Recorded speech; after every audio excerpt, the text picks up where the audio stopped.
Merci aux organisateurs de m'accueillir aujourd'hui pour vous exposer la place de la nutrition dans l'objectif de performance chez les sportifs de haut niveau. J'espère que ça va marcher. Donc effectivement, j'interviens avec un peu la double casquette de médecin des équipes d'aviron et également président de la Société française de nutrition du sport. Et c'est peut-être avec la deuxième casquette qui est le plus importante aujourd'hui pour mon exposé, étant donné que c'est l'une des missions de la SFNS, qui est de promouvoir justement la nutrition, la spécificité de la nutrition du sportif, dans le but de performance et pas forcément dans un but de santé. Donc la nutrition en tant que facteur de performance, c'est un domaine qui est très vaste, donc c'est un peu mission impossible de vous l'exposer en une demi-heure, donc je me suis basé sur quelques principes fondamentaux, qui ne sont pas forcément la nutrition des sports nautiques, donc c'est vraiment les principes fondamentaux à respecter chez un sportif lorsque l'on cherche une augmentation, une amélioration de la performance, pour parler simple, en sachant quoi mettre dans son assiette. Il y a différents paramètres qui sont fondamentaux, notamment la gestion des apports énergétiques, la gestion et la disponibilité énergétique, vous allez voir que c'est totalement différent, la disponibilité minérale et vitaminique qui est un facteur de performance, l'hydratation c'est évident, c'est je crois le facteur le plus connu. La problématique de la gestion du poids, je ne vais pas l'aborder puisque c'est une thématique qui, à elle seule, nécessiterait une heure d'intervention. Mais la gestion de poids est un problème fréquent chez les sportifs, que ce soit pour une adaptation pondérale pour répondre à une catégorie de poids dans les sports à catégorie de poids, ou contre le culte du poids le plus bas pour être performant, qui est encore malheureusement trop répandu chez les sportifs, et pas seulement chez les sportifs de haut niveau. Et puis l'alimentation de l'effort, donc pendant l'effort, avant, pendant l'effort, est forcément un facteur de performance, puisque quelques contre-performances peuvent être causées par une alimentation inadaptée pendant l'effort.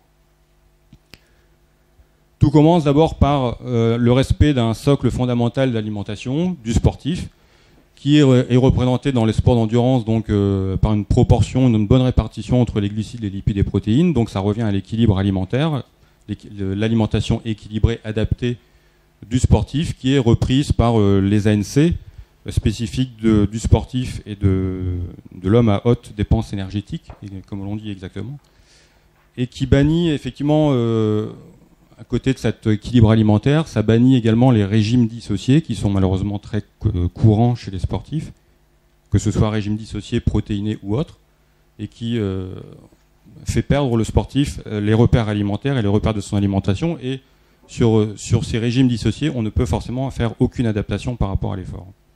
Donc ce socle d'alimentation équilibrée, diversifiée, est vraiment fondamental à respecter si on veut adapter après son alimentation dans un objectif. Que ce soit préparer une régate, préparer une compétition, ou à l'inverse, par exemple, prendre de la masse musculaire dans certaines disciplines adaptées.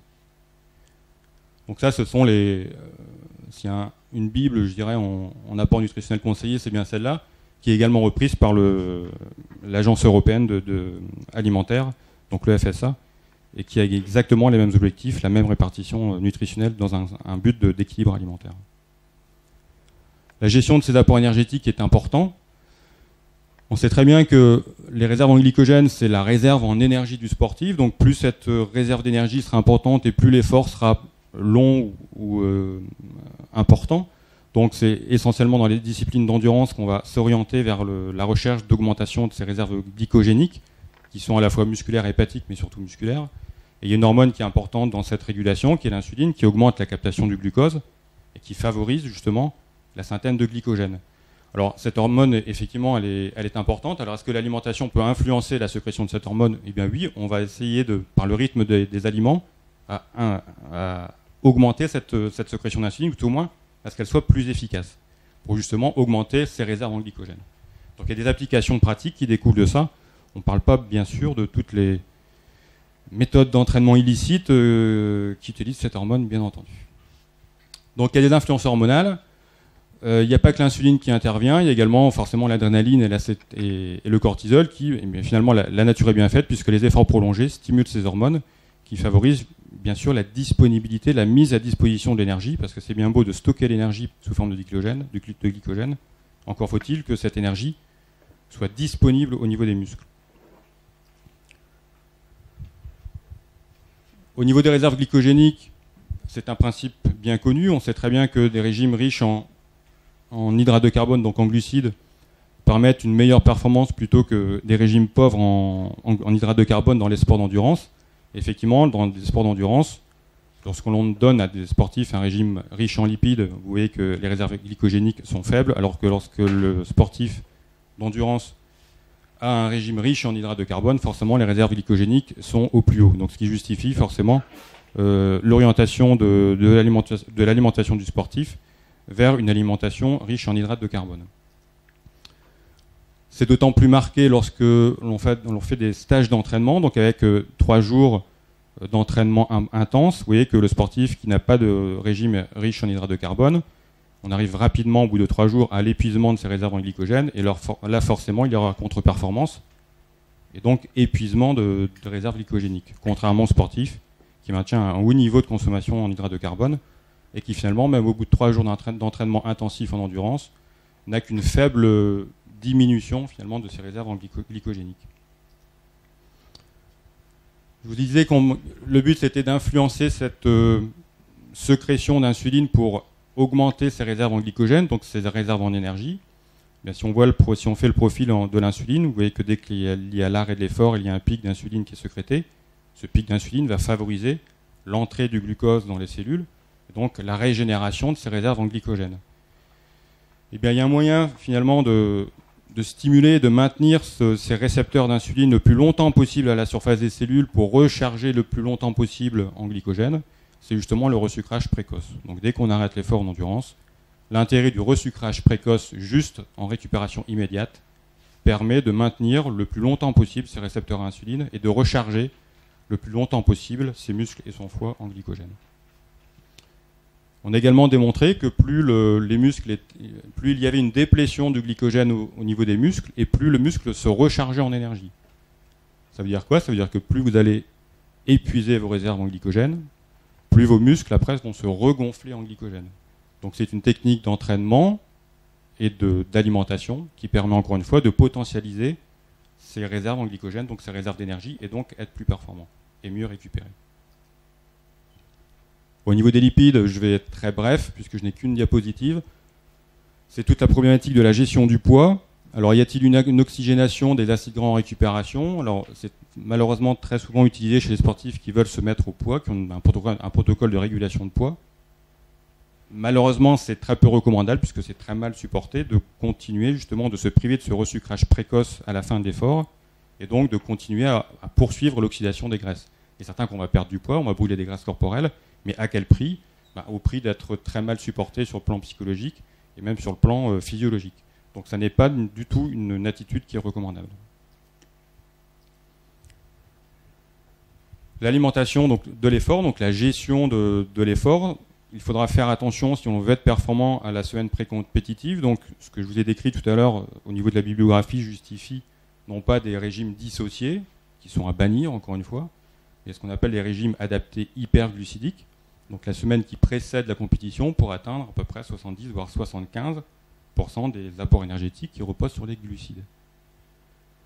Donc cette alimentation hyperglucidique va, avec les adaptations que je vous ai parlé, va permettre d'augmenter les réserves et donc de favoriser la surcompensation glycogénique. Surcompensation glycogénique, c'est quoi? C'est le fait d'épuiser ces réserves en glycogène pour le recharger d'autant plus, d'autant mieux. Le choix des glucides au niveau de la compétition est important puisque la ration d'attente va permettre d'économiser ces réserves, de ne pas puiser sur ces réserves déjà dès le début de l'effort. Donc il va falloir choisir ces glucides, des glucides en fonction de son index glycémique. Et la règle d'or, c'est plus on se rapproche de l'effort, plus on choisit des index glycémiques élevés.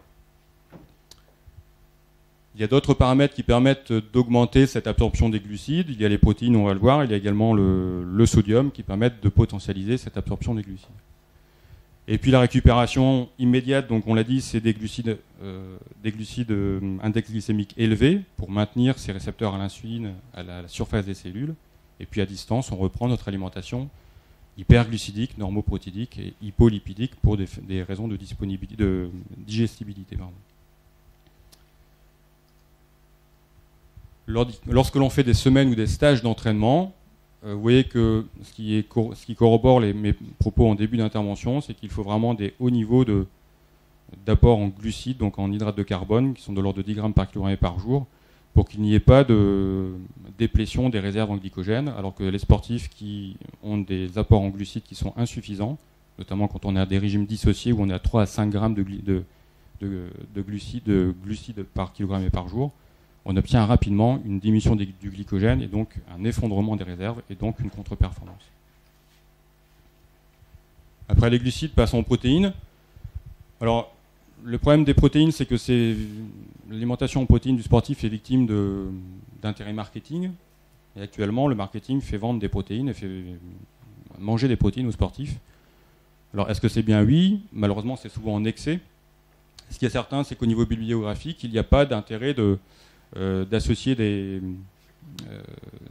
protéines et des glucides pendant l'effort. Donc, l'assimilation des protéines pendant l'effort est à bannir, que ce soit dans les sports de puissance, dans un but de recherche de masse musculaire, comme dans les sports d'endurance, où on cherche à améliorer l'assimilation des glucides. Donc ça ne marche pas pendant l'effort, ça marche pendant la récupération, mais ça ne marche pas pendant l'effort.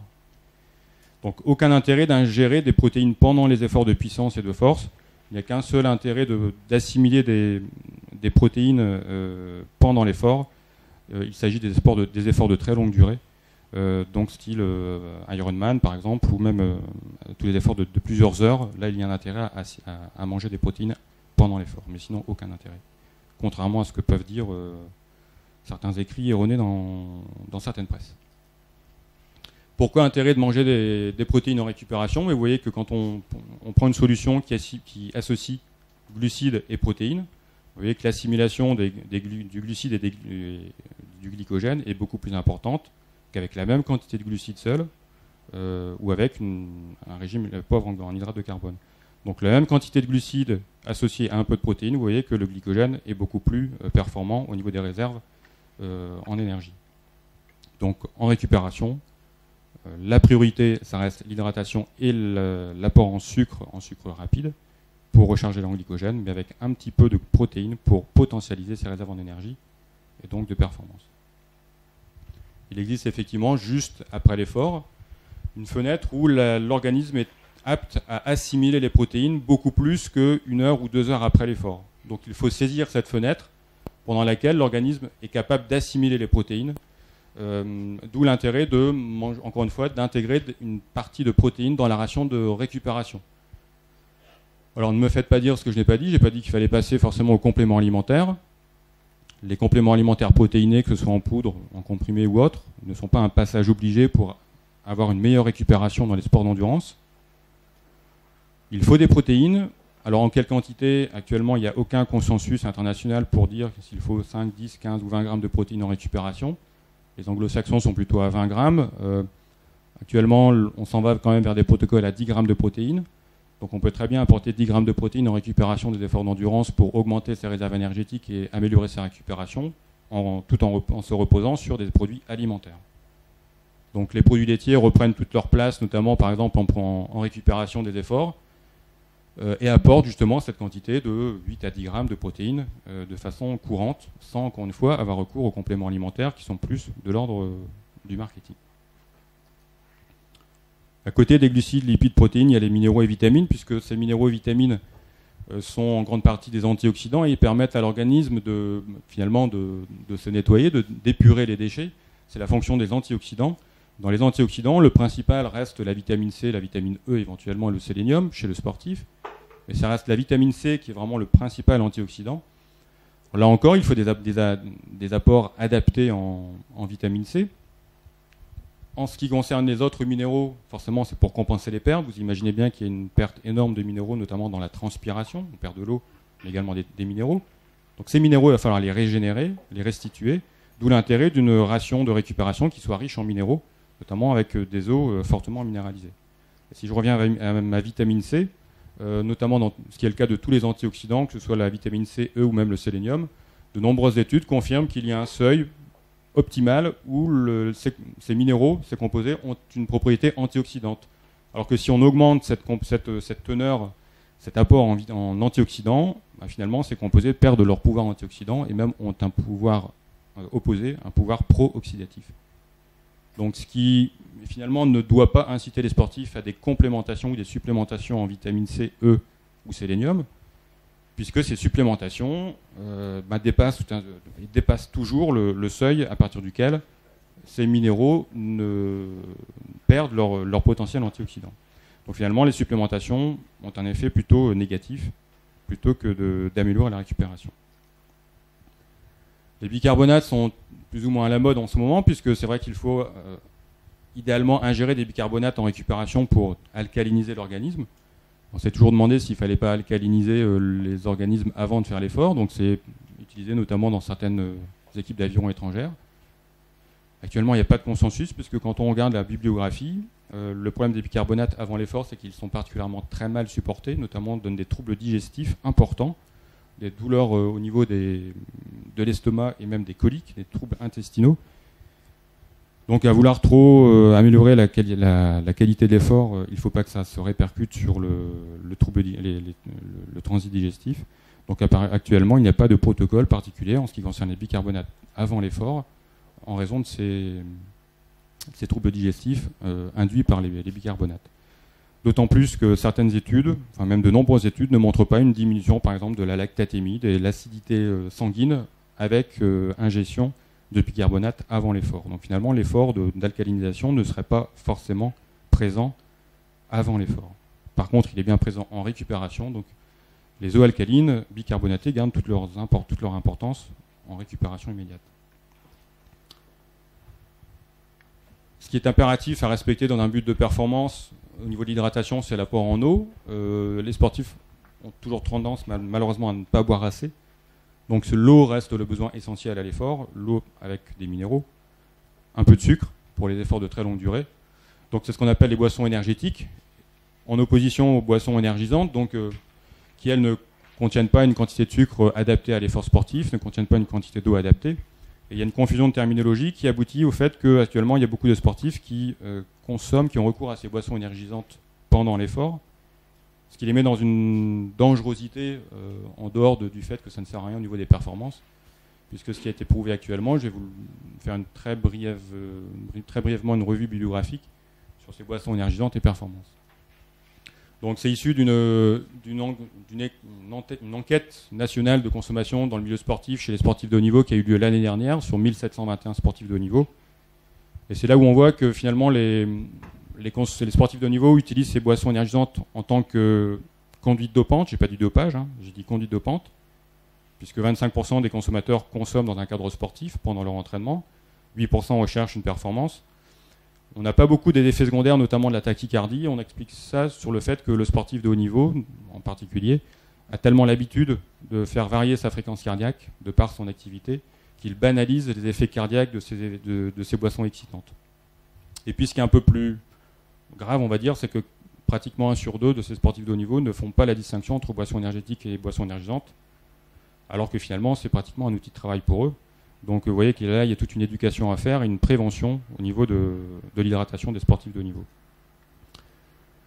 On remarque également dans cette étude que les consommations dans un cadre sportif chez les sportifs de haut niveau, ils recherchent quoi ? Ils recherchent une excitation, une performance, une combativité, ce qui renforce cette intentionnalité dopante.